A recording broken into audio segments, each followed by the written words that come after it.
Bonjour à tous, je suis Massolou Orlia Chancelia. Bienvenue sur notre chaîne de production Images et Son. Aujourd'hui, je vais vous présenter les outils de production audiovisuelle.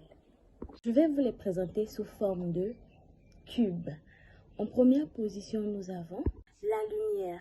Elle est essentielle, sinon indispensable à la production de l'image. Elle a pour but de situer l'objectif. De ce fait, si notre lumière est faible, on dit du sujet qu'il est sous-exposé. Si notre lumière est forte, on dit du sujet qu'il est surexposé. Il est donc bien d'avoir une bonne lumière. Il est également important que la lumière soit derrière le cadreur ou le photographe pour avoir une luminosité nette.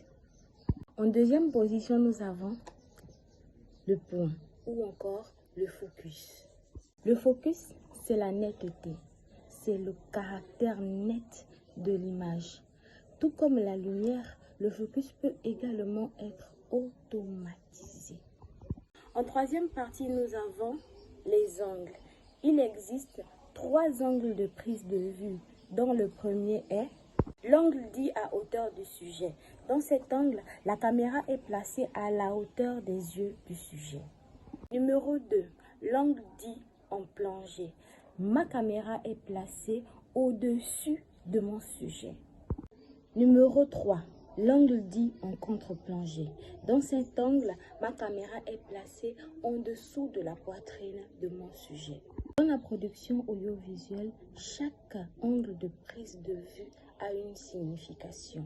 Si je filme mon sujet en contre-plongée, je le magnifie, je le rends grand. Mais si je le filme en plongée, je le diminue et je le rends totalement vulnérable.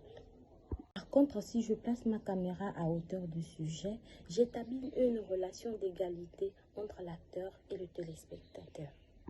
Outil numéro 4, les mouvements de caméra. Il existe 2 principaux mouvements de caméra, à savoir le panoramique et le travelling. Le panoramique consiste à faire des mouvements de rotation de caméra sur son axe horizontal et vertical. Mais il peut également être fait du haut vers le bas ou du bas vers le haut, de la gauche vers la droite ou de la droite vers la gauche. Le travelling. Le travelling est un mouvement qui permet à l'appareil enregistreur de suivre et enregistrer le sujet.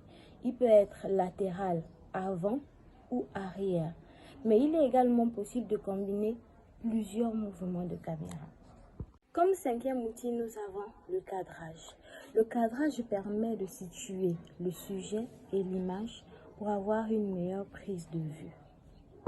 Comme 6e et dernier élément, dernier outil si vous voulez, nous avons le son. Le son est un élément important dans la prise de vue.